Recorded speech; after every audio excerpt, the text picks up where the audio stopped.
ಏನು ಪರಮಾತ್ಮನವದಲ್ಲ ಅವನಿಗೂ ಸಮಸ್ಯೆಗಳು ಬರ್ತಾವೆ. ಒಂದು ಹೇಳಲಿ ನೀವು, ಪರಮಾತ್ಮಗ ಶನಿದೇವ್ರು ಭೇಟಿಯಾದ. ಯಾರು ಭೇಟಿಯಾದರು? ಶನಿದೇವ್ರು ಭೇಟಿಯಾದ. ಹೋಗಿ ಭೇಟಿಯಾಗಿ ಏನಪ್ಪ ಪರಮಾತ್ಮ ಈಗ ನಿನಗೆ 7.5 ಚಲುವಾತು ಅಂದ. ನನಗೆ 7.5 ಚಲುವಾತ. ಎಷ್ಟು ವರ್ಷಕ್ಕಷ್ಟ್ರಿ? 7.5 ವರ್ಷ. ಎಷ್ಟು ವರ್ಷ? 7.5 ವರ್ಷ ಈಗ ನಿನಗೆ ಕಾಡವ ನಾನು ಅಂದವ. ಅವ ಅಂದ ಪರಮೇಶ್ವರ, ಏನೋ ಮಗನ ಶನಿ, ನನ್ನ ಕಾಡಕ್ಕೆ ಬಂದಿದ್ದಿ, ನಿನಗೆ ಅಧಿಕಾರ ಕೊಟ್ಟವನ ನಾನು, ನಿನಗೆ ಅಧಿಕಾರ ಕೊಟ್ಟವ್ ನಾನು, ನನ್ನ ಕಾಡಕ್ಕೆ ಬಂದಿದೆ ಅಂದ. ನಾ ಏನು ಮಾಡಲಿಪ್ಪ, ನೀ ಅಧಿಕಾರ ಕೊಡ್ಬೇಕಾದ್ರೆ ನನ್ನೊಬ್ಬವನು ಬಿಟ್ಟು ಕಾಡು ಅಂತೇಳಿ ಬರೋದಿಲ್ಲ ನೀನು ಅಂದವ. ನನ್ನೊಬ್ಬವನು ಬಿಟ್ಟು ನೀ ಕಾಡಬಹುದು ಅಂತ ಬರೋದಿಲ್ಲ. ಯಾರ್ಯಾರ ಪ್ರಾರಬ್ಧಕ್ಕೆ ಅನುಸರಿಸಿ ಏನೇನು ಬರ್ತೈತಿ ಆ ಪ್ರಕಾರ ನೀನು ಕಾಡಬೇಕು ಅಂತ ಬರೆದಿದ್ದಿ. ಈಗ ನಿಂದ ಬಂದೈತಿ ಪಾಳೆ ಅಂದವ. ಎಷ್ಟು ಪ್ರಾಮಾಣಿಕರಿರ್ಬೇಕ್ರಿ ಅವ. ನೀವು ಯಾರಾಗಿದ್ರೆ ಅವ ಮಾಡ್ಯಾನಂತ ಆಗಿನ್ರಿ ಅಂತೇಳಿ ಅವನ ಮನೆ ಕಸ ಹೊಡ್ಕೊತ ಕುಂತು ಬಿಡ್ತಿದ್ರಿ ನೀವು. ಆದ್ರೆ ಅವ ಇಬ್ಬರು ಬಹಳ ಪ್ರಾಮಾಣಿಕರು. ಒಂದು ಯಮರಾಯ, ಇನ್ನೊಂದು ಶನಿದೇವ. ಇವರಿಬ್ಬರು ಯಾರನ್ನೂ ಬಿಟ್ಟವ್ರಲ್ಲ. ಇವ್ರು ತಮ್ಮ ಕೆಲಸ ತಾವು ಮಾಡವ್ರ. ಇವರಿಬ್ಬರು ಕರೆ ಬಹಳ ಒಳ್ಳೆಯವರು ಇವರು. ಆದರೆ ಎಲ್ಲರಿಗೂ ಕೆಟ್ಟಾಗ್ಯಾರ. ಶನಿ ಅಂದ್ರೆ ಯಪ್ಪ ಅಂತಾರೆ ಎಲ್ಲರೂ, ಯಮ ಅಂದ್ರೆ ಯಪ್ಪ ಅಂತಾರೆ. ಅವರಿಬ್ಬರು ಪ್ರಾಮಾಣಿಕರು. ಅವರು ನಿಮಗೆ ಗೊತ್ತಿರಲಿ, ಇವ ಯಾವಾಗ ಕಾಡ್ತೀನಿ ಅಂತ ಹೋದ, ಅವ ಹೇಳ್ದ ನನಗೆ ಅಧಿಕಾರ ಕೊಡಬೇಕಾದ್ರೆ ನೀನು ನಿನ್ನ ಬಿಟ್ಟು ಕೊಟ್ಟಿಲ್ಲ, ಹಾಗಾಗಿ ಇವತ್ತು ಪಾಳೆನಿಂದ ಬಂದತಿ, ನಾ ಕಾಡವನ. ನಾನೇನು ಕಾಡ್ತೀವೋ ನೀನು, ನನ್ನ ಕಾಡಲಿಕ್ಕೆ ಸಾಧ್ಯವೇ ಇಲ್ಲ ಅಂತ ಅಂದವ. ಅವ ಏನು ಮಾಡಿದ ಅಂದ್ರೆ, ಹೋಗಲಿ ಯಾವಾಗಿನಿಂದ ಚಲುವಾಕೈತಿ 7.5 ಹೇಳು ಅಂದವ. ಯಾವಾಗಿನಿಂದ ಚಲುವಾಕೈತಿ ಅಂತಂದ್ರೆ ಅವತ್ತು ದಿನಾಂಕ ಹೇಳ್ದೆ, ಇಂಥದ್ದೊಂದು ದಿನಾಂಕ, ಇಂಥ ತಿಂಗಳದಾಗ, ಇಂಥ ತಾರೀಕಿನೊಳಗೆ, ಇಂಥ ಟೈಮ್ನಿಂದ ಸ್ಟಾರ್ಟ್ ಆಕತಿ. ಆಗಲಿ ಬಿಡು ನೋಡು, ನಂಗೆ ಏನು ಕಾಡ್ತಿ ಕಾಡು ಅಂದವ. ಅವ ಏನು ಮಾಡ್ದ, ಅವನ ಹೆಂಡ್ತಿನ ತವ್ರ ಮನೆಗೆ ಕಳಿಸಿಬಿಟ್ಟ. ಏನು ಮಾಡಿಬಿಟ್ಟ? ಅವನ ಹೆಂಡ್ತಿ ಯಾರು? ಪಾರ್ವತಿನ ಕಳಿಸಿಬಿಟ್ಟ. ಹುಡುಗರು ತೊಗೊಂಡು ಹೋಗಿ ನೀನಂದ. ಆಕೆ ಹುಡುಗರು ತೊಗೊಂಡು ಹೋದ್ಲು. ಇವ ಕೊಳ್ಳಾಗ ಹಾವು ಇತ್ತಲ್ಲ, ಅದನ್ನು ತೆಗೆದು ಹೊರಗಿಟ್ಟ. ಏನು ಮೈಮೇಲೆ ರುದ್ರಾಕ್ಷಿ ಅವು ಇವು ಚರ್ಮ ಎಲ್ಲ ಓಸು ತೆಗೆದು ಹೊರಗಿಟ್ಟ. ಹೆಂಡ್ತಿನ ಆ ಕಡೆ ಕಳಿಸಿದ, ಮಕ್ಕಳನ್ನು ಕಳಿಸಿಬಿಟ್ಟ. ಎಲ್ಲ ಬಟಾ ಬಯಲು ಸುಮ್ಮ ಕೂತ್ಕೊಂಡ, ಸುಮ್ಮನೆ ಇದ್ದು ಬಿಟ್ಟ. ಎಷ್ಟು ದಿವಸ? 7.5 ವರ್ಷ ಸುಮ್ಮನೆ ಕುಂತ್ಕೊಂಡಿದ್ದ. 7.5 ವರ್ಷ ಕುಂತಲ್ಲೇ ಕುಂತಾನೆ, ಮಿಸಗವಲ್ಲ, ಮಾತಾಡವಲ್ಲ, ಏನೂ ಇಲ್ಲ. 7.5 ವರ್ಷ ಆತು. ಶನಿದೇವರು ಬಂದ. ಯಾರ ಹತ್ರ? ಶಿವನ ಹತ್ರ ಬಂದ. ನಮಸ್ಕಾರ ಮಾಡಿ, ನಿಂದು ಮುಗೀತಪ್ಪ ಅಂದ. ನಿಂದು ಮುಗೀತು ಅಂದ. ಮುಗೀತಲ್ಲ? ಏನು ಮಾಡಿದೆಪ್ಪ ಮಗನ ಅಂದವ. ಏನು ಮಾಡಿದೆ ಹೇಳು ನನಗೆ, ನಾನು ಕಾಡ್ತೀನಿ ಎಂದಿದ್ದೆಲ್ಲ, ಏನು ಮಾಡಿದಿ? ಏನು ಮಾಡೋಕ್ಕಾಗಿಲ್ಲ ನಿನ್ನ ಕಡೆಗೆ ಅಂತ ಅಂದಿವ. ಅವ ಏನಂದು ಗೊತ್ತನ್ರಿ? ಯಾರು? ಶನಿದೇವ್ರು ಏನಂದು ಗೊತ್ತನವ? ಅವ ಹೇಳ್ತಾನ, ಏನೂ ಯಾಕೆ ಮಾಡಿಲ್ಲ, ನಿನ್ನ ಹೆಂಡತಿ ನೀನು ಕೂಡಿರ್ಲಾರ್ದಂಗೆ ಮಾಡೀನಿ, ನಿನ್ನ ಮಕ್ಕಳು ನೀನು ಕೂಡಿರ್ಲಾರ್ದಂಗೆ ಮಾಡೀನಿ, ನಿನ್ನ ಕೊಳ್ಳಾಗಿನ ಹಾವು ಸಹಿತ ನೀನು ಕೂಡಿರ್ಲಾರ್ದಂಗೆ ಮಾಡೀನಿ, ಕುಂತು ಜಾಗ ಬಿಟ್ಟು ಅಡ್ಡಾಡ್ಲಾರ್ದಂಗೆ ಮಾಡೀನಿ, ಇದ ನನ್ನ ಕೆಲಸ ಅಂದವ. ಏನೂ ಇಲ್ದಂಗೆ ಮಾಡಿಟ್ಟಿ ನಿನ್ನ. ಎಲ್ಲ ಮಾಡಬೇಕಾದವ ನೀನು, ಎಲ್ಲ ಮಾಡಬೇಕಾದವ ಸುಮ್ಮ ಕುಂದಿರ್ಬೇಕು, ಹಂಗೆ ಮಾಡಿಟ್ಟಿ ನಾನು, ಇದ ನನ್ನ ಕೆಲಸ ಅಂತ ಅವ ಅಂದ. ಅಂದ್ರೆ ನಾ ಹೇಳೋ ಉದ್ದೇಶ, ಈ ಕತೆ ಯಾಕೆ ಹೇಳಕತ್ತೀನಿ ಅಂದ್ರೆ, ಕಷ್ಟಗಳು ಭೂಮಿ ಮೇಲೆ ಎಲ್ಲರಿಗೂ ಬರ್ತಾವೆ, ಇಂಥವ್ರಿಗೆ ಬರೋದಿಲ್ಲ ಅಂತಲ್ಲ. ಕಷ್ಟಗಳು ಬಂದಾಗ ನಾವೇನು ಮಾಡ್ಬೇಕು? ಶಿವನಂಗೆ ಸುಮ್ಮನೆ ಇರಬೇಕು, ಸುಮ್ಮನೆ ಇರಬೇಕು. ಆಗಿನ ಮೆಟ್ಟಿಗೆ ಸುಮ್ಮ ಇದ್ದು ಬಿಡೋದು. ಎಲ್ಲಿ ತನಕ? ಆ ಕಷ್ಟ ತಾನಾಗಲಿ ಬಂದು ಮುಗ್ದೈತಿ ಪಾಳೆ, ಇನ್ಮೇಲೆ ನಿನ್ನ ಕೆಲಸ ಮಾಡೋಕೆ ಅಡ್ಡಿ ಇಲ್ಲ ಅಂತ ಹೇಳೋ ತನಕ ಸುಮ್ಮ ಕುಂತು ಬಿಟ್ರೆ ಯಾವ ಸಮಸ್ಯೆಗಳು ಇಲ್ಲ ಅಂತಕ್ಕಂಥದ್ದನ್ನು ನೀವು ಅರ್ಥ ಮಾಡ್ಕೊಳ್ಬೇಕು. ಜೀವನದಲ್ಲಿ ಸಮಸ್ಯೆಗಳಂತಕ್ಕಂಥವು ಏನು ಬರ್ತಾವಲ್ಲ, ಬರಬಾರ್ದು ಅಂತ ಯಾರೂ ಅನ್ಕೋಬಾರ್ದು. ನನಗೆ ಕಷ್ಟ ಬರಬಾರ್ದು ಅಂತ ಯಾರೂ ಅನ್ಕೋಬೇಡ್ರಿ. ಕಷ್ಟಗಳಿಗೆ ಅವಕಾಶ ಕೊಡ್ರಿ, ಸ್ವಾಗತ ಮಾಡ್ರಿ. ನೋ ಪ್ರಾಬ್ಲಮ್, ಬಾ ಬಾ ಬಾ ಅಂತ ಹೇಳ್ರಿ. ಕರೀರಿ ಅವನು. ಕರೆದ್ರೆ ಅರ್ಧ ಶಕ್ತಿ ಕಡಿಮೆ ಆಕೈತೆ ಅವು ಕುರಿದು. ಏನು? ಕಷ್ಟಗಳನ್ನು ಕರೆದು ಬಿಟ್ರಿ ಅಂತಂದ್ರೆ ಅರ್ಧ ಶಕ್ತಿ ಕಡಿಮೆ ಆಕೈತಿ. ಈಗ ಉದಾಹರಣೆಗಾಗಿ ನೆಗಡಿ ಐತಲ್ಲ, ನೆಗಡಿ ಶೀತ ಅಂತೀರ, ಈ ಶೀತ ಅನ್ನೋದು ಐತಲ್ಲ, ಅದು ಮನುಷ್ಯನನ್ನು ಕೊಲ್ಲಬೇಕಂತ ಬಂದಿರ್ತೈತಂತ. ಏನಂತ ಬಂದಿರ್ತೈತೆ ಅದು? ಕೊಂದ ಬಿಡ್ಬೇಕು, ಈ ಸರಿ ಹೋಗಿ ಕೊಂದು ಬಿಡ್ಬೇಕು, ಇದ ಟೈಮ್ನಾಗ ಕೊಂದು ಬಿಡ್ಬೇಕಂತ ಬಂದಿರ್ತೈತಂತ. ಆವಾಗ ನೀವು ಸೀನೋದು, ಒಂದು ಸ್ವಲ್ಪ ಮೂಗೇರಿಸೋದು ಇಂಥವೆಲ್ಲ ಮಾಡುವಾಗ ಯಾರೋ ಮಗ್ಲು ಕೇಳ್ತಾರೆ, ಯಾಕ್ರಿ ಆರಾಮಿಲ್ಲ? ಅದ ಬಿಡ್ರಿ ನೆಗಡಿ ಅಂತ ನೀವು ಅಂದ್ರಿ ಅಂತ ತಿಳ್ಕೊಳ್ರಿ, ಅದಕ್ಕೆ ಕಿಮ್ಮತ್ತು ಹೊಕ್ಕತ್ತಿಲ್ಲ ಅದ್ರದ್ದು. ಒಂದು ಸ್ವಲ್ಪ ಅಲಕ್ಷ್ಯ ಮಾಡಿ ಅದ ಬಿಡ್ರಿ ಒಂದು ತಟಕ್ಕೆ ನೆಗಡಿ ಹದತಿ ಅಂತ ಅಂದ್ರಿ ಅಂತಂದ್ರೆ ಅದು ಅನ್ನತ್ತ, ಮರ ಇವ ನನ್ನ ಕಿಮ್ಮತ್ತ ಕೊಡುವಲ್ಲ, ಇಲ್ಲಿ ಇರೋದು ಬೇಡ ಅಂಥೇಳಿ ದೌಡ್ ಜಾಗ ಬಿಡ್ತೈತಿ. ನೀವೇನ್ಕೇನಾರ ಆ ನೆಗಡಿನ ದೊಡ್ಡ ಪ್ರಮಾಣ ಮಾಡಿ ಹೆಂಗೆ ಮಾಡಲಿ, ನೆಗಡಿ ಹಾದು ಬಿಟ್ಟೈತಿ, ನಾ ಉಳಿತೀನಿ ಏನೋ ಇಲ್ಲ ಅಂದ್ರೆ ತೊಗೊಂಡು ಹೋಗೇ ಬಿಡ್ತೈತೆ ಅದು. ಅಂದ್ರೆ ನೆಗಡಿಗೆ ನೀವೇನು ಮಾಡಬೇಕು? ಅಲಕ್ಷ್ಯ ಮಾಡಬೇಕು, ಮಾಡಿಬಿಡ್ತೀರಿ. ಅದ ಬಿಡ್ರಿ ನೆಗಡಿ, ಅದ ಒಂದು ತಟಕ್ಕೆ ತೆಲ್ ನೀವು ಅಂತೀರಿ. ಹೆಂಗೆ ಒಂದು ರೋಗವನ್ನು ಅಲಕ್ಷ್ಯ ಮಾಡಿ ಕೈ ಬಿಡ್ತೀರೋ ಹಾಗೆ ನಿಮಗೆ ಬಂದಿರುವಂಥ ಕಷ್ಟಗಳು, ಸಮಸ್ಯೆಗಳು ಅಂತ ಏನು ಬರ್ತಾವ ಅವನ್ನ ಸುಮ್ಮನೆ ಹಿಂಗೆ ಅಲಕ್ಷ್ಯ ಮಾಡಿ ಕೈ ಬಿಟ್ರಿ ಅಂತಂದ್ರೆ ಮುಂದೆ ಒಂದು ಒಳ್ಳೆಯ ಕಾಲ ನಿಮಗೆ ಬಂದೇ ತೀರ್ತದೆ ಅಂತಕ್ಕಂಥದ್ದನ್ನು ನೀವು ಅರ್ಥ ಮಾಡ್ಕೋಬೇಕು. ಒಳ್ಳೆಯ ಸಮಯ ಬಂದೇ ತೀರ್ತೈತಿ, ಎಲ್ಲರಿಗೂ ಬರ್ತೈತಿ, ಯಾರಿಗೂ ಬರೋದಿಲ್ಲ. ಈಗ ನಿಮ್ಗೆ ಯಾರಿಗಾರ ಕಷ್ಟ ಬಂದೈತಿ ಅಂತಂದ್ರೆ ಆ ಕಷ್ಟ ಕಾಯಂ ಇರ್ತೈತಿ. ಏನು ಕಷ್ಟ ಕಾಯಂ ಇರೋದಿಲ್ಲ. ಇವತ್ತು ಬಂದಿರ್ತೈತಿ, ನಾಳೆ ಒಂದು ದಿವಸ ಇರ್ಬೋದು, ನಾಡ್ದದು ಹೋಗೋದೇ ಅದು ಕಾಲಚಕ್ರ ತಿರುಗ್ತಾನೇ ಇರ್ತೈತಿ. ಕೃಷ್ಣ ಅರ್ಜುನನ ಪ್ರಶ್ನೆಗೆ ಉತ್ತರ ಹೇಳ್ತಿದ್ದ. ಏನು ಪ್ರಶ್ನೆ ಕೇಳಿದ್ರು ಉತ್ತರ ಹೇಳ್ತಿದ್ದ. ಏನೇ ಪ್ರಶ್ನೆ ಕೇಳಿದ್ರು ಉತ್ತರ ಹೇಳ್ತಿರ್ಬೇಕಾದ್ರೆ ಅವನಿಗೆ ಸಾಕಾಗಿ ಹೋತು. ಯಾರಿಗೆ? ಅರ್ಜುನಿಗೆ. ಏನು ಪ್ರಶ್ನೆ ಕೇಳಿದ್ರು ಉತ್ತರ ಹೇಳ್ತಿದ್ದಿ. ಒಂದು ಪ್ರಶ್ನೆ ಕೇಳಿದ್ನಿ ಅಂದ್ರೆ 10 ಉತ್ತರ ಹೇಳ್ತಿದ್ದಿ, 15 ಹೇಳ್ತಿದ್ದಿ, 20 ಹೇಳ್ತಿದ್ದಿ, 100 ಹೇಳ್ತಿದ್ದಿ. ಎಲ್ಲ ಪ್ರಶ್ನೆಗೆ ಉತ್ತರ ಕೊಡ್ತೀಯಪ್ಪ, ನಂಗೆ ಸಮಾಧಾನ ಆಕೈತಿ. ಇದು ನಾ ಕೇಳೋದು ನೀ ಹೇಳೋದು, ನಾ ಕೇಳೋದು ನೀ ಹೇಳೋದು ಬೇಡ. ನೀ ಏನು ಮಾಡಬೇಕು ಅಂತಂದ್ರೆ ಒಂದು ಹಿಂಗೆ ಹೇಳಿಬಿಡಲ್ಲ, ನನಗೆ ಏಸು ಪ್ರಶ್ನೆಗಳು ನನ್ನ ತಲೆಯಾಗಿ ಬಂದರೂ ನಾನು ಇನ್ನು ಕೇಳಕ್ಕೆ ಬಂದಿರಬಾರ್ದು. ಎಲ್ಲದಕ್ಕೂ ಅದು ಒಂದೇ ಉತ್ತರ ಆಗಿರಬೇಕು. ಒಂದೇ ಉತ್ತರ ಎಲ್ಲ ಪ್ರಶ್ನೆಗೂ ಬರಬೇಕದು. ಹಂಗೆ ಹೇಳಿಬಿಡು ಅಂದವ. ಹೇಳ್ತೀನಿ, ಯಾರು ಬೇಡ ಅಂತಾರ ಅಂದ. ದೊಡ್ಡದು ಹೇಳಲೆ, ಸಣ್ಣದು ಹೇಳಲೆ ಅಂದವ. ಒಂದು ಸಣ್ಣದಿರ್ಬೇಕು ನೋಡೋದು. ನೀ ಹೇಳೋ ಉತ್ತರ ಒಂದು ತಟಗಿರಬೇಕು, ಅದು ಎಲ್ಲದಕ್ಕೂ ಬರಬೇಕು ಅಂತ ನಾವು. ಯಾಕೆ ಸ್ವಲ್ಪ ಸಣ್ಣದು ಯಾಕೆ ಅಂತ ಕೇಳಿದವ. ನೆನಪೇ ಇರೋದಿಲ್ಲ. ನಿಮಗೆಲ್ಲ ನೆನಪಿರ್ತೈತೇನು?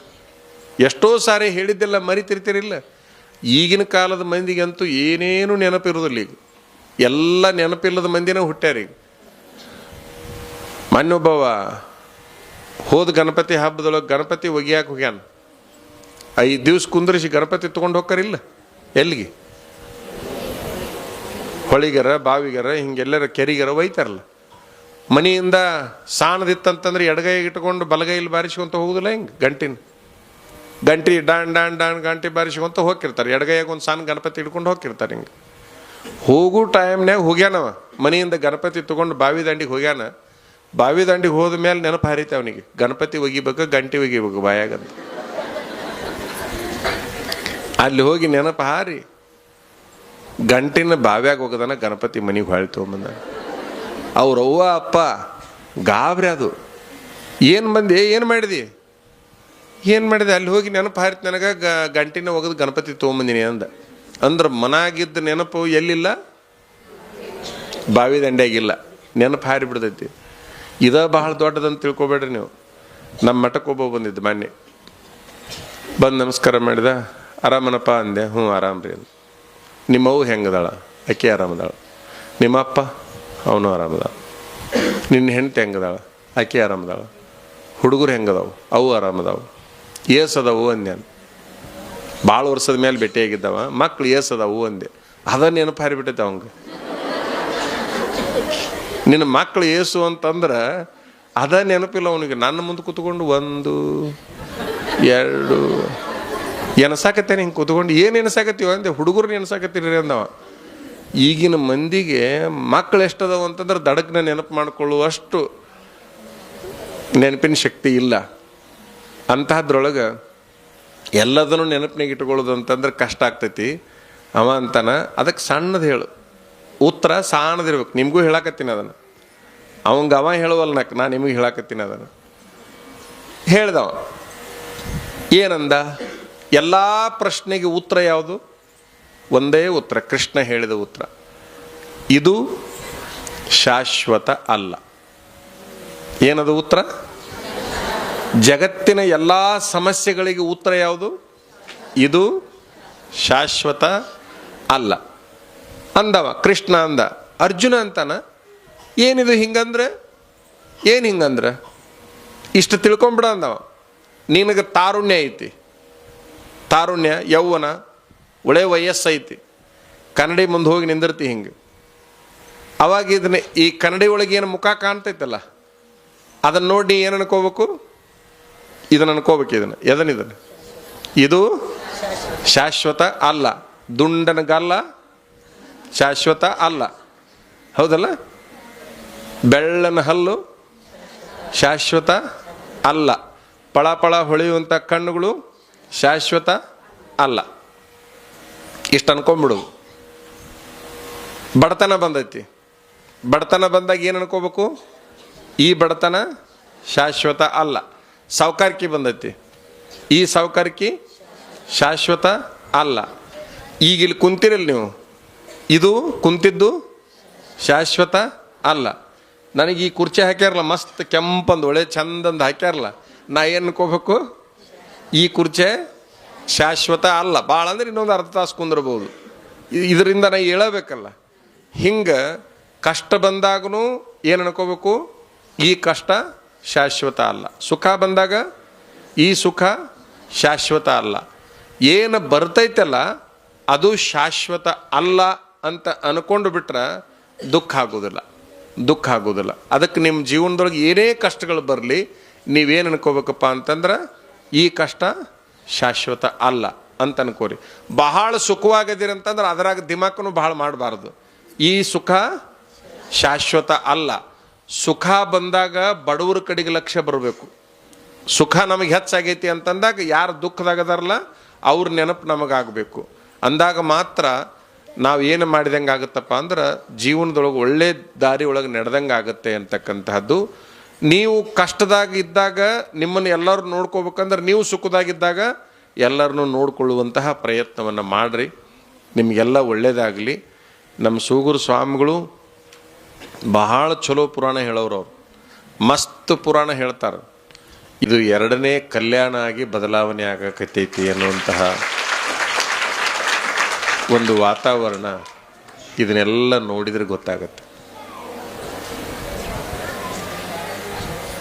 ಕುಮಾರ ಮಹಾಶಿವಯೋಗಿಗಳ ಚರಿತ್ರೆಯನ್ನು ನೀವು ಕೇಳ್ತಾ ಇದ್ದೀರಿ. ಮಹಾತ್ಮರ ಚರಿತ್ರೆ ನಮ್ಮ ಬದುಕನ್ನು ಬದಲಾವಣೆ ಮಾಡುತ್ತೆ. ನೊಂದ ಮನಸ್ಸಿಗೆ ಒಂದಿಷ್ಟು ಸಾಂತ್ವನವನ್ನು ನೀಡುತ್ತೆ. ಬದುಕಿನಲ್ಲಿ ಹೇಗಿರಬೇಕು, ಏನು ಮಾಡಬೇಕು ಅನ್ನುವಂಥದ್ದನ್ನು ಹೇಳಿಕೊಡುತ್ತೆ. ಇವತ್ತಿನ ದಿವಸ ವೀರೇಶ್ವರ ಶರಣರಿಗೆ ಮತ್ತು ಬಾಗಲಕೋಟೆ ಟೀಕಿನ ಮಠದ ಸ್ವಾಮಿಗಳಿಗೆ ಅಂತ್ಯಕಾಲದಲ್ಲಿ ಪಾದೋದಕವನ್ನು ಕೊಡಲಿಕ್ಕೆ ತಮ್ಮ ನಿಯಮವನ್ನು ಮುರಿದ್ರು ಅನ್ನುವಂತಹ ವಿಚಾರವನ್ನು ಸ್ವಾಮೀಜಿಯವರು ನಿಮಗೆ ಹೇಳಿದ್ದಾರೆ. ಹಾನಗಲ್ ಕುಮಾರ ಮಹಾಸ್ವಾಮಿಗಳವರು ಬಹಳಷ್ಟು ಕಟ್ಟ ಆಚಾರದಲ್ಲಿರ್ತಕ್ಕಂತಹ ಮಹಾಸ್ವಾಮಿಗಳು. ಅವರಷ್ಟು ಆಚಾರವನ್ನು ಇವತ್ತು ಯಾರಾದರೂ ಮಾಡಾಕತ್ಯಾರನು ಕರ್ನಾಟಕದಾಗ ಅಂದ್ರೆ ಒಬ್ಬರು ಇಲ್ಲ ಅನ್ನೋದೇ ಉತ್ತರನೇ ಹೊರತಾಗಿ ಹಂಗೊಬ್ಬರು ಅದಾರ ಅಂತ ಹೇಳಕ್ಕೂ ಕೂಡ ಆಗೋದಿಲ್ಲ. ಅಷ್ಟು ಕಟ್ಟ ಆಚಾರದಲ್ಲಿ ಇದ್ದಿರುವಂಥ ಮಹಾಸ್ವಾಮಿಗಳವರು. ಆಹಾರದಲ್ಲಿ ಅವರಿಗೆ ಕಟ್ಟಳೆ ಇತ್ತು, ಅವರೇ ಮಾಡಿಕೊಂಡಿದ್ರು. ಸ್ನಾನ ಪೂಜಾದಿಗಳಲ್ಲಿ ಕಟ್ಟಳೆ ಇತ್ತು. ಮಾತಾಡೋದರಲ್ಲಿ ಕಟ್ಟಳೆಗಳು, ನೋಡುವುದರಲ್ಲಿ ಕಟ್ಟಳೆಗಳು. ವಿಚಾರ ಮಾಡ್ರಿ, ಎಷ್ಟು ಕಟ್ಟ ಇದ್ರು ಸ್ವಾಮಿಗಳು ಅಂತಂದ್ರೆ ಇಡೀ ಜೀವನದಲ್ಲಿ ಒಂದೇ ಒಂದು ಸಾರಿ ಒಬ್ಬ ಹೆಣ್ಮಗಳ ಜೋಡಿ ಮಾತಾಡ್ತಾರವರು ಇಡೀ ಜೀವಮಾನದೊಳಗೆ. ಅಂದ್ರೆ ಈ ಊರು ಬಿಟ್ಟ ನಂತರದಲ್ಲಿ, ನಾ ಹೇಳೋದು ಜೋಯಿಸರ ಹರಳಳ್ಳಿ ಬಿಟ್ಟ ನಂತರದಲ್ಲಿ ಯಾರ ಜೋಡಿ ಮಾತಾಡ್ತಾರ? ಸಿರಸಂಗಿ ಲಿಂಗರಾಜ ಅರಸರ ಹೆಂಡತಿ ಜೋಡಿ ಮಾತಾಡ್ತಾರೆ. ಎದರ ಸಲುವಾಗಿ ಮಾತಾಡ್ತಾರ ಅಂದರೆ, ಸಿರಸಂಗಿ ಸಂಸ್ಥಾನದ ಸಮಗ್ರ ಆಸ್ತಿನ ಶಿಕ್ಷಣಕ್ಕಾಗಿ ಕೊಡಬೇಕು ಅಂತ ನಿರ್ಣಯ ಮಾಡಿದಾಗ ಆ ಹೆಣ್ಮಗಳು ಇಲ್ಲ, ಆ ಆಸ್ತಿ ನನಗೆ ಬೇಕು ಅಂತ ಕೋರ್ಟಿಗೆ ಹೋಗಿರ್ತಾಳೆ. ಮಕ್ಕಳಾಗಲಾರ್ದಕ್ಕೆ ಆ ಆಸ್ತಿನ ಸಾಲಿಗೆ ಕೊಟ್ಟು ಬಿಡಬೇಕು, ಶಿಕ್ಷಣಕ್ಕಾಗಿ ಕೊಟ್ಟು ಬಿಡಬೇಕು ಅಂತ ಯಜಮಾನರು ಲಿಂಗರಾಜ ಅರಸರು ನಿರ್ಣಯ ಮಾಡಿದ್ರು. ಅದನ್ನು ಪ್ರಶ್ನೆ ಮಾಡಿ ಈಕಿ ಕೋರ್ಟಿಗೆ ಹೋದ್ಲು, ಹೆಣ್ಮಗಳು, ಹೆಂಡತಿ. ಅವಾಗಿನ ಕಾಲದ ಬಹಳ ದೊಡ್ಡ ದೊಡ್ಡ ಹಿರಿಯರು ಕರ್ನಾಟಕದೊಳಗೆ ಏನು ಅವತ್ತಿನ ಕಾಲಕ್ಕೆ ಬಹಳ ದೊಡ್ಡವರು ಇದ್ರಲ್ಲ, ಅವರೆಲ್ಲರೂ ಏನು ಮಾಡಿದ್ರು ಅಂದ್ರೆ ಅಜ್ಜವ್ರಿಗೆ ಹೇಳ್ಕೊಂಡ್ರು, ಇದನ್ನೊಂದು ಸ್ವಲ್ಪ ನೀವು ಹೇಳಿ ಆ ಹೆಣ್ಮಗಳಿಗೆ ತಿಳುವಳಿಕೆ ಹೇಳಿ ಬಗೆಹರಿಸ್ರಿ ನ್ಯಾಯ ಅಂತ. ಈ ಮಾತನ್ನು ಹೇಳಿದಂಥ ಸಂದರ್ಭದೊಳಗೆ ಇವರ ಎಂದೂ ಹೆಣ್ಮಕ್ಳ ಜೋಡಿ ಮಾತಾಡಿದವರಲ್ಲ. ಈಗ ಆ ಹೆಣ್ಮಕ್ಳ ಜೋಡಿ ಮಾತಾಡೋ ಅನಿವಾರ್ಯ ಪ್ರಸಂಗ ಬಂದಾಗ ಆ ಹಿರಿಯರನ್ನೆಲ್ಲ ಕುಂದ್ರಿಸಿಕೊಂಡು ಏನು ಮಾಡಿದರು ಅಂತಂದ್ರೆ, ಒಂದು ಪರದೆ ಬಿಟ್ಟು, ಈ ನಾಟಕ ಟಾಕೀಸ್ನಾಗ ಪರದೆ ಇರ್ತಾವಲ್ಲ, ಹಿಂಗೆ ಬಿಡ್ತಿರ್ತಾರಲ್ಲ, ಹಂಗೊಂದು ಪರದೆ ಬಿಟ್ಟು ಆ ಹೆಣ್ಮಗಳನ್ನು ಆ ಕಡೆ ಕುಂದ್ರಿಸಿ ಪರದೆ ಈಚೆ ಕಡೆ ಇವರು ಕೂತ್ಕೊಂಡು ಬುದ್ಧಿವಾದವನ್ನು ಹೇಳಲಿಕ್ಕೆ ಪ್ರಾರಂಭ ಮಾಡಿದರು. ಬುದ್ಧಿವಾದ ಹೇಳಿದರು. ಮುಂದೆ ಆ ಸಮಸ್ಯೆ ಬಗೆಹರಿತು. ಇರಲಿ, ಒಂದೇ ಒಂದು ಸಾರೆ ಹೆಣ್ಮಗಳ ಜೋಡಿ ಮಾತಾಡಿದ್ರು, ಅದು ಮುಖ ನೋಡ್ಲಾರ್ದಂಗೆ. ಅವರು ಯಾವಾಗಲೂ ಸಭೆಯಲ್ಲಿ ಕುಂತ್ರೆ ನಾವೇನು ಹಿಂಗೆ ಮಂದಿ ನೋಡ್ಕೊಂತ ಕುಂದಿರ್ತೀವಿ, ಅವ್ರು ಹಂಗೆ ಎಂದೂ ಕುಂತವ್ರಲ್ಲ. ಅವ್ರು ಹೆಂಗೆ ಕುಂದಿರ್ತಿದ್ರು ಅಂತಂದ್ರೆ, ಈ ತರ್ಜಿನಿ ಬೆರಳನ್ನು ಇಲ್ಲಿ ಕಣ್ಣಿನ ಮಗ್ಲಿಟ್ಕೊಂಡು ಯಾವಾಗಲೂ ಹಿಂಗೆ ತಳಗ ನೋಡ್ಕೊಂತ ಕುಂದಿರ್ತಿದ್ರು ಸಭೆಯಲ್ಲಿ ಕುಂತ್ರೆ. ಯಾರೋ ಒಬ್ಬರು ಕೇಳ್ತಾರೆ, ನೀವು ಸ್ತ್ರೀ ವಿರೋಧಿಗಳನ್ರಿ ಅಂತ. ನೀವು ಸ್ತ್ರೀಯ ವಿರೋಧಿಗಳನ್ನು ಒಟ್ಟ ಮಾತಾಡಿಸಿಲ್ಲಲ್ಲ ಅಂತ. ಅವ್ರು ಎಂಥ ಮಾತು ಹೇಳ್ತಾರಂದ್ರೆ, ನಾನು ಸ್ತ್ರೀ ವಿರೋಧಿ ಅಲ್ಲ, ಸ್ತ್ರೀ ಬೆನ್ನಿಗೆ ನಿಂತಿರುವಂತಹ ಸ್ವಾಮಿನೇ. ಆದ್ರೆ ಯಾಕೆ ಹಿಂಗೆ ಎದರ ಬದರ ಕೂತ್ಕೊಂಡು ನಾನು ಮಾತಾಡಂಗಿಲ್ಲ ಅಂದ್ರೆ, ಮಠಾಧಿಪತಿಗಳನ್ನು ತಯಾರು ಮಾಡೋ ಗುರುಕುಲ ತೆರೆದಿನಿ. ನಾನೇ ಕೂತ್ಕೊಂಡು ಮಾತಾಡಕ್ಕೆ ಹತ್ತಿದ್ರೆ ಅವು ಪ್ರಾಯದ ಹುಡುಗರು ಇರ್ತಾವ, ಅವು ನನಗಿಂತ ಹೆಚ್ಚು ಮಾತಾಡಕ್ಕೆ ಚಲೋ ಮಾಡಿದ್ವು ಅಂದ್ರೆ ಸ್ವಾಮಿತ್ವಕ್ಕೆ ಧಕ್ಕೆ ಆದೀತು ಅನ್ನುವಂತಹ ಕಾರಣಕ್ಕಾಗಿ, ಹೆಂಗೆ ತಾಯಿ ಕೂಸಿಗೆ ಜಡ್ಡ ಬರಬಾರ್ದು ಅಂತ ತಾನು ಪಥ್ಯ ಮಾಡ್ತಾಳಲ್ಲ, ಕೂಸಿಗೆ ಏನಾರ ಆದಾಗ ಈಕಿ ಪಥ್ಯ ಮಾಡ್ತಾಳೆ. ಹಾಲು ಕುಡಿಸುವಂಥ ತಾಯಿ ಏನು ಮಾಡ್ತಾಳಂದ್ರೆ, ಅದಕ್ಕೆ ನೆಗಡಿ ಆಗಿತ್ತಂದ್ರೆ ಈಕಿ ಶೀತ ಆಗುವಂಥ ಪದಾರ್ಥವನ್ನು ತಗೊಳ್ಳೋದಿಲ್ಲ, ಹಾಲಿನ ಮೂಲಕ ಅದಕ್ಕೆ ಮತ್ತಷ್ಟು ಅನಾರೋಗ್ಯ ಆದೀತು ಅಂತ ಹೇಳಿ. ಹಾಗೆ ಆ ಮರಿದೇವರ ಸಲುವಾಗಿ ನಾನು ಈ ನಿಯಮಗಳನ್ನು ಹಾಕ್ಕೊಂಡೇನಪ್ಪ, ಅದು ನನ್ನ ಸಲುವಾಗಿ ಅಲ್ಲ ಅನ್ನುವಂತಹ ಮಾತನ್ನು ಅವ್ರು ಹೇಳ್ತಾರೆ. ಟ್ರೈನ್ ಹತ್ತಿ ಸೊಲ್ಲಾಪುರಕ್ಕೆ ಹೋದರು. ಎಂದೂ ಟ್ರೇನು ಕಾರು ಯಾವುದನ್ನು ಹತ್ತಿದವರಲ್ಲ ಅವರು. ಎತ್ತಿನ ಗಾಡಿಯಲ್ಲೇ ಇಡೀ ರಾಜ್ಯವನ್ನು ಪ್ರವಾಸ ಮಾಡಿದರು. ಇಡೀ ರಾಜ್ಯ ಕರ್ನಾಟಕವನ್ನು ಎತ್ತಿನ ಗಾಡಿ ಒಳಗೆ ಪ್ರವಾಸ ಮಾಡಿದರು. ಎಷ್ಟು ಪ್ರಭಾವ ಇತ್ತು ಕುಮಾರಸ್ವಾಮಿಗಳದ ಅವತ್ತಿನ ಕಾಲಕ್ಕಂದ್ರೆ, ಅವರು ಎತ್ತಿನ ಗಾಡಿ ಹಿಂಗೆ ಹೊಂಟೈತಿ ಅಂತಂದ್ರೆ, ಈಗ ಉದಾಹರಣೆಗಾಗಿ ಹಾವೇರಿಯಿಂದ ದಾವಣಗೆರೆ ಕಡೆಗೆ ಹೊಂಟೈತಿ ಅಂತಂದ್ರೆ, ಈ ಕಡೆ ಎಲ್ಲ ಹಳ್ಳಿಗಳು, ಆ ಕಡೆ ಏನು ಹೈವೇದ ಆಚೆ ಕಡೆ ಬರ್ತಾವಲ್ಲ, ಆ ಕಡೆ ಎಲ್ಲ ಹಳ್ಳಿಗಳ ಜನ ರಸ್ತೆ ಉದ್ದಕ್ಕೂ ಜಾತ್ರೆಯಾಗಿ ನಿಂತಂಗೆ ನಿಂದಿರ್ತಿದ್ರಂತೆ. ಎಲ್ಲ ಊರ ಜನ ಸುಮ್ಮನೆ ಅವ್ರಿಗೆ ಹೋಗಿ ದರ್ಶನ ಮಾಡಿ ಬರಬೇಕು ಅಂಥೇಳಿ, ಅಷ್ಟು ಪ್ರಭಾವ. ಅವರು ಹೊರಟ್ರೆ ರಸ್ತೆಗಳೆಲ್ಲವೂ ಜಾತ್ರೆಗಳಾಗಿ ಬಿಡ್ತಿದ್ವು. ಒಂದು ಸ್ವಲ್ಪ ಹೊತ್ತು ಹಿಂಗೆ ದರ್ಶನ ಮಾಡಿ, ಅದೇನು ವೇಗವಾಗಿ ಚಕ್ಕಡಿ ಕಾರ್ನ ಹೆಂಗೆ ಬಂದು ಬಿಡ್ತೈತಪ್ಪ ಅನ್ನುವಂಗಿಲ್ಲ.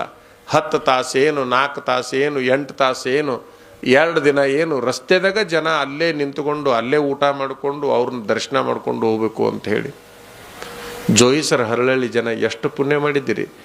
ಎಂತಹ ಪುಣ್ಯ ಪುರುಷನನ್ನು ಕೊಟ್ಟರೆ ನೀವು ರಾಜ್ಯಕ್ಕೆ, ರಾಷ್ಟ್ರಕ್ಕಂತಂದ್ರೆ ಇಡೀ ಜಗತ್ತೇ ತಲೆಬಾಗಬೇಕು. ಅಂತಹ ಒಬ್ಬ ಮಹಾತ್ಮನನ್ನು ಕೊಟ್ಟು ಊರವ್ರನ್ನ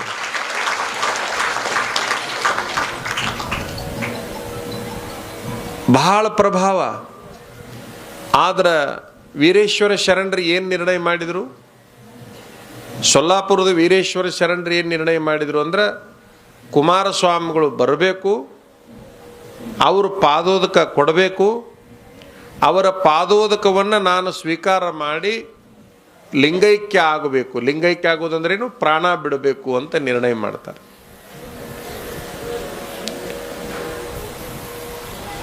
ಯಾರ ಇಂಥವ್ರು ಭೇಟಿಯಾಗ್ಯಾರನ್ರಿ? ನಿಮ್ಗೆ ಎಲ್ಲಾರ ಕೇಳಿರೇನು ಸುದ್ದಿನ? ಇನ್ನೇನು ನಾವು ಉಳಿಯಂಗಿಲ್ಲ, ಇನ್ನೊಂದು ಬಾಟ್ಲಿ ಕೊಟ್ಟು ಬಿಡ್ರಿ, ಅದನ್ನು ಕುಡ್ದು ಸಾಯ್ತೀನಿ ಅನ್ನೋರು ಅದಾರ. ಹೌದಲ್ಲ? ಸಾಯ ಮುಂದೆ ಒಂದು ಬಾಟ್ಲಿ ಕುಡ್ದು ಸಾಯ್ತೀನಿ ಅನ್ನೋರು ನಾಡಾಗೈತಿದು. ವೀರೇಶ್ವರ ಶರಣರು ಪಾದೋದಕವನ್ನು ತೆಗೆದುಕೊಂಡು ಪ್ರಾಣ ಬಿಡ್ತೀನಿ ಅಂತಾರೆ. ಊರು ಮಂದಿಗೆ ಹೇಳ್ತಾರೆ, ಹಾನಗಲ್ ಕುಮಾರಸ್ವಾಮಿಗಳನ್ನೇ ಕರೆಸಬೇಕು, ಮತ್ಯಾವ ಸ್ವಾಮಿಗಳನ್ನು ಬೇಡ, ಅವರೇ ಬರಬೇಕು, ಅವರು ಪಾದೋದಕವನ್ನು ಕೊಡಬೇಕು. ನಿಮಗೊಂದು ಗೊತ್ತಿರಲಿ, ರೈಲ್ವೆ ಹತ್ತಲಾರದವರು ರೈಲ್ವೆ ಹತ್ತಬೇಕಾತು. ನಾವೇನು ಬಂದ ಕೂಡಲೇ ಪಾದಪೂಜೆ ಮಾಡ್ಕೋತೀವಲ್ಲ ಎಲ್ಲ ಭಕ್ತರ ಮನೆಯೊಳಗೆ, ಕುಮಾರಸ್ವಾಮಿಗಳು ಹಂಗೆ ಪಾದಪೂಜೆನೂ ಮಾಡಿಸಿಕೊಂತಿದ್ದಿಲ್ಲ. ಯಾರ್ದಾರ ಮನೆಯೊಳಗೆ ಪಾದಪೂಜೆ ಮಾಡ್ಕೋಬೇಕಾಗಿತ್ತಂದ್ರೆ ಅವ್ರ ಹತ್ರ ಯಾರು ಸ್ವಾಮಿಗಳು ಇರ್ತಾರೆ ಅವ್ರ ಪಾದಪೂಜೆ ಹಾಕಿತ್ತೆ, ಹೊರತಾಗಿ ಅಜ್ಜವ್ರ ಪಾದವನ್ನು ಯಾರಿಗೂ ಕೊಡ್ತಿದ್ದಿಲ್ಲ. ಅವರಷ್ಟು ಕಟ್ಟ ಅವರೊಬ್ಬರೇ. ಒಂದೇ ಒಂದು ಸಾರಿ ಟ್ರೈನ್ ಹತ್ತಬೇಕಾಗತ್ತೆ, ಒಂದೇ ಒಂದು ಸಾರಿ ಪಾದೋದಕ ಕೊಡುವಂತಹ ಪ್ರಸಂಗ. 2 ಸಾರಿ ಟೀಕಿನ ಮಠದವ್ರಿಗೊಬ್ಬರಿಗೆ ಅವ್ರಿಗೊಬ್ಬರಿಗೆ. ಅವ್ರು ಎಂಥವ್ರು ಇರಬೇಕು ವೀರೇಶ್ವರ ಶರಣರು? ನೀವು ವಿಚಾರ ಮಾಡ್ರಿ. ಇಲ್ಲಿಂದ ಇವರು ಸೊಲ್ಲಾಪುರಕ್ಕೆ ಹೋಗ್ತಾರ. ಸೊಲ್ಲಾಪುರಕ್ಕೆ ಹೋದ ನಂತರದಲ್ಲಿ ವಸತಿ ಆಗ್ತದೆ. ವಸತಿ ಆದ ನಂತರದೊಳಗೆ ಅಜ್ಜವ್ರು ಪೂಜೆ ಕುಂದಿರ್ತಾರೆ ಗದ್ದಿಗೆ ಮೇಲೆ. ವೀರೇಶ್ವರ ಶರಣರು ಸ್ನಾನ ಪೂಜೆ ಮಾಡಿಕೊಂಡು, ಅಂದ್ರೆ ಅಜ್ಜವ್ರ ಹತ್ರ ಸ್ನಾನ ಪೂಜೆ ಮಾಡ್ಕೋತಾರೆ. ಪೂಜೆ ಆಗಿ ಪ್ರಸಾದ ಆಗತ್ತೆ. ಪಾದೋದಕ ತಗೊಂಡ ಮೇಲೆ ಪ್ರಸಾದ ಆಗುತ್ತೆ, ಊಟ ಮಾಡ್ತಾರೆ. ಊಟ ಮಾಡಿದ ಮೇಲೆ ಅಜ್ಜವ್ರು ಏನಂತಾರಂತಂದ್ರೆ, ನೀವು ಲಿಂಗೈಕ್ಯ ಆಗೋ ಪೂರ್ವದೊಳಗೆ ಜನ ಬಹಳ ನಿಂತೈತ್ರಿ ಹೊರಗೆ, ಸೊಲ್ಲಾಪುರ ಜನ ಹೆಂಗೆ ಪ್ರಾಣ ಬಿಡ್ತಾರಂತ ನೋಡಕ್ಕೆ ಬಂದಿದ್ರು. ವಿಚಾರ ಮಾಡ್ರಿ, ಹೆಂಗಿರ್ಬೇಕು ಅವರು. ಅಜ್ಜವ್ರನ್ನ ಕರೆಸಿಕೊಂಡು ಅವಲ್ಲಿ ಸ್ನಾನ ಮಾಡಿ ಲಿಂಗ ಪೂಜೆಯನ್ನು ಮಾಡಿಕೊಂಡು ಪ್ರಸಾದ ಮಾಡಿ ಊಟ ಮಾಡಿ ಇನ್ನೇನು ಪ್ರಾಣ ಬಿಡಬೇಕು ಅನ್ನುವಂತಹ ತೀರ್ಮಾನದೊಳಗೆ ಅಜ್ಜವ್ರು ಅಂತಾರ, ಏನಂತಾರ, ಜನ ಬಹಳ ನಿಂತೈತ್ರಿ ಹೊರಗೆ, ಕೊನೆ ದರ್ಶನ ಕೊಟ್ಟು ಬರ್ರಿ ಅಂತಾರ. ಏನ್ರಿಪ್ಪ ಅವ್ರ ಮುಖ ನೋಡಿ ಮಾಡೋದೇನು? ಮಹಾತ್ಮರ ಮುಖ ನೋಡಿದ್ದೀನಿ ಸಾಕು, ನಿಮ್ಮ ಮುಖ ನೋಡಿ ಕಣ್ಣು ಮುಚ್ಚುತ್ತೀನಿ, ಸಾಮಾನ್ಯರ ಮುಖ ನೋಡಿ ಏನು ಕಣ್ಣು ಮುಚ್ಚಲಿ ಅಂತ ಒಂದು ಮಾತನ್ನು ಹೇಳಿದಾಗ, ಇಲ್ಲ ಅವ್ರ ಮುಖ ನೀವು ನೋಡೋದು ಬೇಡ, ನಿಮ್ಮ ಮುಖ ಅವ್ರು ನೋಡ್ಬೇಕಾಗೈತಿ, ಅದರ ಸಲುವಾಗಿ ನೀವು ಹೊರಗೆ ಹೋಗ್ರಿ ಅಂತಾರ. ನೀವು ಅವ್ರ ಮುಖ ನೋಡೋದು ಬಿಡೋದು ಬೇಡ, ನಿಮ್ಮ ಕೃಪಾದೃಷ್ಟಿ ಜನರ ಮೇಲೆ ಬೀಳಲಿ, ಒಂದು ಹೆಜ್ಜೆ ಹೊರಗೆ ಹೋಗಿ ಎಲ್ಲರನ್ನು ನೋಡಿ ಬರ್ರಿ. ಅವ್ರು ಬಹಳ ಹೊತ್ತಿನಿಂದ ಕಾಯಕತ್ತಾರ, 2 ದಿನ ಆಯ್ತು ಈಗ ಕಾಯಕತ್ತಿ. ಒಂದು ಸಾರಿ ಅವರಿಗೆ ಭೇಟಿಯಾಗಿ ಬರ್ರಿ ಅಂದ ಮೇಲೆ ಹೊರಗೆ ಹೋಗಿ ಕಟ್ಟಿ ಮೇಲೆ ನಿಂತ್ಕೊಂಡು ಎಲ್ಲರಿಗೂ ಹಿಂಗೆ ಕೈ ಮಾಡಿ ಬರ್ತಾರವ್ರು ವೀರೇಶ್ವರ ಶರಣರು. ಮಾಡಿ ಬಂದ ಮೇಲೆ ಏನು ಅಜ್ಜವ್ರು ಗದ್ದಿಗೆ ಮೇಲೆ ಕುಂತಿದ್ರಲ್ಲ, ಅವ್ರ ಎದುರಿಗೆ ಬಂದು ಕೈ ಮುಗಿದು ನಾನು ಹೋಗಿ ಬರ್ತೀನಿರಿಪ್ಪ ಅಂತ ಹೇಳ್ತಾರೆ. ಊರಿಗೆ ಹೋಗಿ ಬರ್ತೀನಿ ಅಂತ ಹೇಳ್ತಾರಲ್ಲ, ಹಂಗೆ ಊರಿಗೆ ಹೋಗಿ ಬರ್ತೀನಿರಿಪ್ಪ ಅಂತ ಅಂದಂಗೆ ನಾನು ಹೋಗಿ ಬರ್ತೀನಿರಿಪ್ಪ ಅಂತಾರೆ. ಅಜ್ಜವ್ರು ಏನು ಮಾಡಿದ್ರು ಅಂದ್ರೆ, ಆಗಲಿ ಒಳ್ಳೇದಾಗಲಿ ಹೋಗಿ ಬರ್ರಿ ಅಂತ ಹೇಳಿ ಇಷ್ಟಂದು ಕೂಡಲೇ ಅವ್ರು ಅಲ್ಲೇ ಕಣ್ಣು ಮುಚ್ಚಿದರು. ಪ್ರಾಣ ಹೋಯ್ತು. ಶರಣರ ಇರುವನ್ನ ಎಲ್ಲಿ ನೋಡುದು? ಮರಣದಲ್ಲಿ ನೋಡು ಅಂತ ಒಂದು ಮಾತೈತಿ. ಶರಣರ ಇರುವನ್ನ ಮರಣದಲ್ಲಿ ನೋಡಬೇಕು ಅಂತ. ಈ ರೀತಿಯಾಗಿ ಪ್ರಾಣವನ್ನು ಬಿಟ್ಟಿರ್ತಕ್ಕಂಥವರು ವೀರೇಶ್ವರ ಶರಣರು. ಅವತ್ತು ಇವರು ಪಾದೋದಕವನ್ನು ಕೊಡಲಿಕ್ಕೆ ಸೊಲ್ಲಾಪುರಕ್ಕೂ ಹೋದರು ಅಂತಕ್ಕಂಥದ್ದು. ಹಾನಗಲ್ ಕುಮಾರಸ್ವಾಮಿಗಳವರ ಜೀವನ ಅಂದರೆ ಅದು ತೆರೆದ ಪುಸ್ತಕ ಇದ್ದಂಗೆ. ಅಲ್ಲಿ ಕಪಟತನ ಇಲ್ಲ, ಅಲ್ಲಿ ನಾಟಕತನ ಇಲ್ಲ, ಅಲ್ಲಿ ಮೂಢನಂಬಿಕೆ ಇಲ್ಲ, ಅಲ್ಲಿ ಗೊಳ್ಳು ಪವಾಡಗಳಿಲ್ಲ. ಈ ಇಡೀ ಪುರಾಣದೊಳಗೆ ಒಂದೇ ಒಂದು ಗೊಳ್ಳು ಪವಾಡ ಇಲ್ಲ, ಒಂದೇ ಒಂದು ಯಾವುದೋ ಅಂತಿಂಥದ್ದು ವಿಜ್ಞಾನಕ್ಕೆ ಇದು ಸರಿಯೇನು ಇದು ಸಾಧ್ಯನೋ ಅನ್ನುವಂತಹ ಒಂದೇ ಒಂದು ಕತೆ ಅದರೊಳಗಿಲ್ಲ. ನಾನಂತೂ ಇವನ್ನ 2000 ಇಸ್ವಿಕ್ಕಿಂತ ಆಚೆ ಕಡೆ ಸಾಕಷ್ಟು ಪುರಾಣ ಹೇಳಿದ್ದೀನಿ. ಆದರೆ ಎಲ್ಲ ಪುರಾಣಗಳನ್ನು ನೋಡಲಾಗಿ ಹಾನಗಲ್ ಕುಮಾರಸ್ವಾಮಿಗಳಂಥ ಪುರಾಣ ಮತ್ತೊಂದು ಹುಡುಕ್ಲಿಕ್ಕೆ ಆಗೋದಿಲ್ಲ ಅಂತಕ್ಕಂಥದ್ದನ್ನು ನಿಮಗೆ ಬಹಳ ಸ್ಪಷ್ಟವಾಗಿ ಹೇಳಬೇಕಾಗತ್ತೆ. ಎಷ್ಟು ಅದ್ಭುತವಾದ ಜೀವನ ಚರಿತ್ರೆ ಅವ್ರದ್ದು ಅಂತಂದರೆ ಅದನ್ನು 1994ನೇ ಇಸ್ವಿಯಲ್ಲಿ ಅಕ್ಕಲಕೋಟೆ ಒಳಗೆ ಹೇಳ್ತಾ ಇದ್ದೆ ನಾನು. 94ನೇ ಇಸ್ವಿ ಅಂದರೆ ಈಗ ಎಷ್ಟು ವರ್ಷ ಆಯಿತು? 31 ವರ್ಷ ಆಯಿತು. 31 ವರ್ಷದ ಹಿಂದೆ 34 ಇರಲಿ, ಒಟ್ಟು 94ನೇ ಇಸ್ವಿ ಒಳಗೆ ಇದನ್ನು ಹೇಳ್ತಾ ಇದ್ದೆ. 94ನೇ ಇಸ್ವಿ ಒಳಗೆ ಈ ಪುರಾಣ ಹೇಳಬೇಕಾದ್ರೆ 3 ಸಂದರ್ಭಗಳು. ಒಂದು ಅವ್ರ ಮನೆ ಬಿಟ್ಟು ಹೋಗುವಂಥ ಸಂದರ್ಭ, ಇನ್ನೊಂದು ಕರ್ಜಿಗೆಯಲ್ಲಿ ಊಟ ಇರಲಾರ್ದಂಗೆ 7 ದಿವಸ ಒಂದು ಕಟ್ಟೆ ಮೇಲೆ ಮಲಗಿರ್ತಾರಲ್ಲ ಆ ಸಂದರ್ಭ, ಇನ್ನೊಂದು ಅವ್ರ ಲಿಂಗದೊಳಗಾಗುವಂಥ ಸಂದರ್ಭದಲ್ಲಿ ಆ ಕಥೆಯನ್ನು ನಾನು ಹೇಳ್ತಿರ್ಬೇಕಾದ್ರೆ ಕುಂತ ಜನಗಳೆಲ್ಲ ಪ್ರತಿಯೊಬ್ಬರು ಅಳ್ತಾ ಇದ್ರು. ಎಲ್ಲರೂ ಎಷ್ಟು ಹೊತ್ತು ಹತ್ತಿದ್ರು ಅಂದರೆ ಅರ್ಧ ತಾಸು ಗಂಟಲೆ ಹತ್ತಿದ್ರು. ಅಂದರೆ ಆ ಚರಿತ್ರೆನೇ ಅಷ್ಟು ರೋಮಾಂಚನಕಾರಿಯಾಗಿರುವಂತಹ ಒಂದು ಚರಿತ್ರೆ ಅದು. ಆ ಚರಿತ್ರೆಯನ್ನು ನೀವೆಲ್ಲರೂ ಶ್ರದ್ಧಾಭಕ್ತಿಯಿಂದ ಕೇಳ್ತಾ ಇದ್ದೀರಿ. ಒಟ್ಟಾರೆ ಜೀವನದಲ್ಲಿ ನೆಮ್ಮದಿಯಾಗಿರಬೇಕಾಗಿತ್ತು ಅಂತಂದರೆ ಮಹಾತ್ಮರ ಚರಿತ್ರೆಯನ್ನು ಕೇಳಬೇಕು, ಓದಬೇಕು. ಹಿಂದಿನ ಕಾಲದ ಹೆಣ್ಮಕ್ಳೆಲ್ಲ ಏನು ಮಾಡ್ತಿದ್ರಂದ್ರೆ, ಒಂದು ಓದಾಕೆ ಬರ್ತಿತ್ತಂದ್ರೆ ಓದ್ತಿದ್ರು, ಓದಾಕೆ ಬರ್ತಿದ್ದಿಲ್ಲ ಅವರಿಗೆ ಅಂತಂದ್ರೆ ಎಲ್ಲಿ ಹೇಳ್ತಾರಲ್ಲ ಅಲ್ಲಿ ಹೋಗಿ ಕೇಳ್ತಿದ್ರು. ಓದಿದ್ದನ್ನು ಕೇಳಿದ್ದನ್ನು ಮನೆಯೊಳಗೆ ಮಕ್ಕಳಿಗೆ ಮೊಮ್ಮಕ್ಕಳಿಗೆ ಅದನ್ನು ತಿಳಿಸಿ ಹೇಳ್ತಿದ್ರು.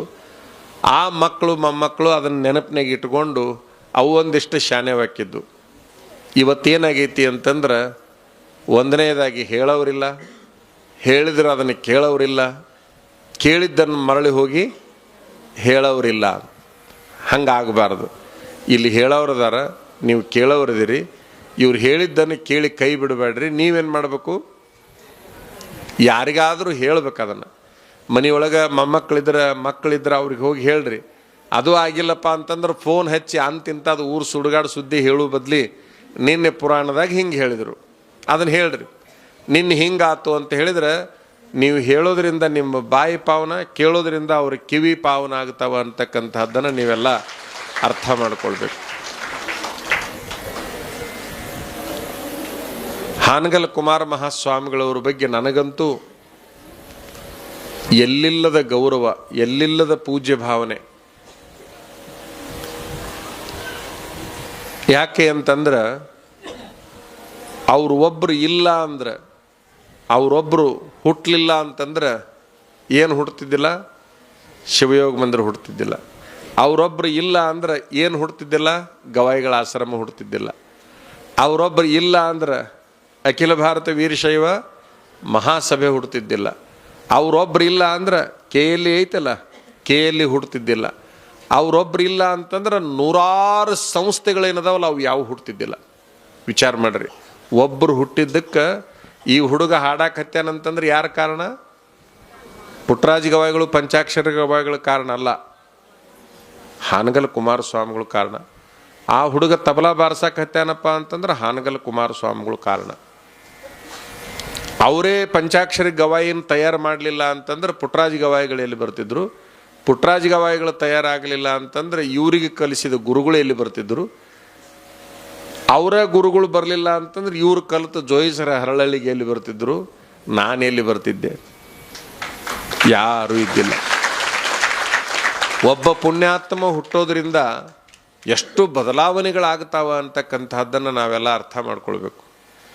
ನಿಮಗೊಂದು ಗೊತ್ತಿರಲಿ, ನಾನು ಮಾತ್ರ ನನ್ನ ಮನಸ ತಲೆಬಾಗೋದು ಯಾರಿಗೆ ಅಂತಂದ್ರೆ ಹಾನಗಲ್ ಕುಮಾರಸ್ವಾಮಿಗಳ ಗದ್ದಿಗೆ ಮಾತ್ರ. ಅಲ್ಲಿಗೆ ಮಾತ್ರ ಮನಸ ತಲೆಬಾಗ್ತೀನಿ. ನನಗೇನೇ ಬೇಸರ ಆದ್ರೂ ಕೂಡ ಅಲ್ಲಿಗೆ ಹೋಗ್ತೀನಿ. ನಾನು ಎಲ್ಲಿ ಹೋಗಲ್ಲ.